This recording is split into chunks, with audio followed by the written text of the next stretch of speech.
Introducing the all-new Ginault Expeditioner Submersible. This is Ginault's third watch, and you know how the saying goes, third time's the charm? Well, it might be true because this is their best watch yet. Everything about this feels intentional. Every click, every chamfer, and every millimeter is dialed in. Now let's begin with the case. Precision CNC machined in the USA and then hand finished at Ginault. Very nice. A polished bevel runs along the top edge of the mid-case, melting seamlessly into the case sides, and it visually slims the lugs. And guys, I know I mention it on every Ginault review, but it bears repeating.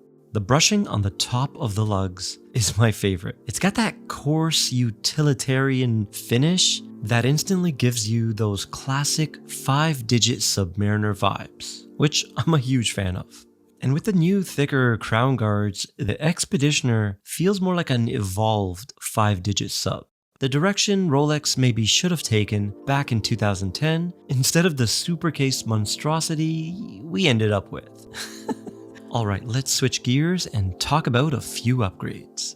For me, Ginault Sapphires have always been top tier. With that being said, they've managed to push the clarity even further on the Expeditioner. It wasn't something that needed fixing, but it's a welcome improvement and it speaks to their drive for constant refinement. And the refinement goes even further. There's another upgrade that I think might go unnoticed. What am I talking about? I'm talking about the Rehot. And for those who don't know what that is, it's the brushed steel ring that surrounds the dial, which raises the dial up closer to that sapphire. It's a subtle tweak, but it elevates the watch's premium cohesive look.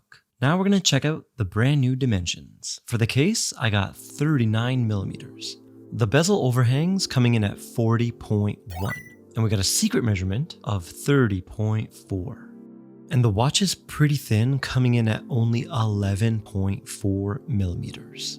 The wingspan is 47.6, and there's no drilled lugs. Man, these dimensions are pretty spot on. I think a lot of people are going to be happy. And if you own a Ginault and you are curious, it wears a little bit larger than the Ocean Rover and a little bit smaller than the Silent Service. So hopefully that helps. And if you're paying close attention to the wrist shots, you're going to notice that the Expeditioner sits flush on the wrist. And that's no accident. Ginault has slimmed down that caseback even further. But don't worry, that thinner caseback does not affect its performance, because the Expeditioner still boasts an impressive 300 meters of water resistance. Okay, now let's move back up and talk about that bezel.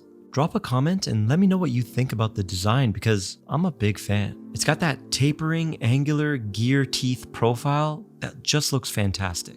The insert is Yachtmaster style, platinum in color, and it's made from ceramic. But the big question is, how does it feel and how does it sound?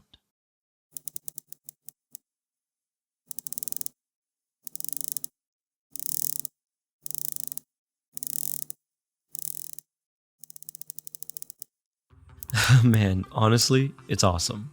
It feels like something you'd get on a watch 5 times the price.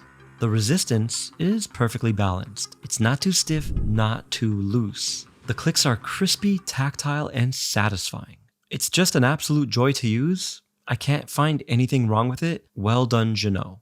Okay guys, let's take a look inward. Ginault has tried something new here with the dial, which I'm really digging. So what they did is they took a sunray dial and applied several layers of high polished lacquer. That's a unique approach, which is not typically seen with sunray dials. The result is you get the best of both worlds. It looks like an enamel dial and a sunray dial, depending on the lighting conditions. I've also got the white ivory dial, which looks great, but I'm just loving the blue here.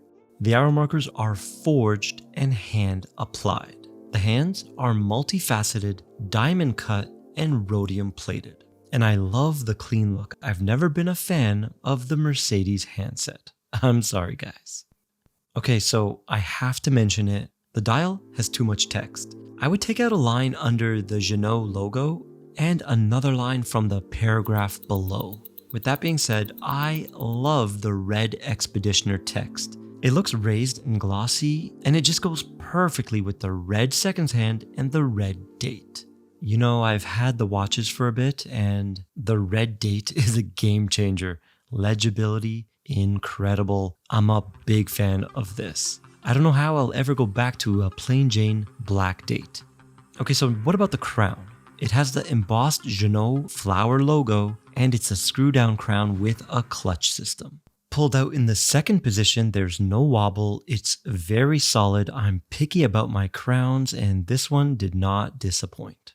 Now let's talk about the bracelet. It's 20 millimeters, and it tapers down to 16. It's oyster style, it's got polished mid-links, and it's fixed via screws. And make sure to grab a tube of Loctite. I did have a few screws back out on me. I will leave a link down below in the description.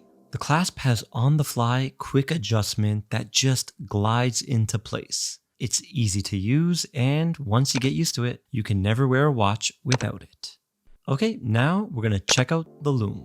These applied markers are deep filled with Swiss Superluminova BGW9. The application of the lume looks consistent, and I'm happy with the strength. Moving on, what is powering the brand new Expeditioner? Well, it's the Sellita SW200. And Ginault does regulate these movements for 6 weeks in-house. That is something I truly appreciate. It gives me confidence to know when I buy a Ginault, I'm getting a watch that will run pretty much perfectly. And because it's such a common Swiss-made movement, any local watchmaker can easily service your watch. It has a smooth sweep 28/8 and 38 hours of power reserve. Okay, so this watch checks off a lot of boxes, but what's the price? Well, if you pre-order, the Expeditioner with the flat sapphire is $1239 USD. But if you want the Cyclops, it goes up to $1371. I'm not sure about that price discrepancy, but I'm sure there's a reason for it. Overall, the pre-order price is unbeatable, but even if you have to pay retail and you missed a pre-order, the price is still fair because Ginault has doubled down on the refinement, comfort, and attention to detail. And take note, when you buy a Ginault, it may take a while to get to you. It's a small team, so be patient and pre-order early. I will have a link to Ginault's website down in the description. Thanks for watching, and I'll see you in the next one.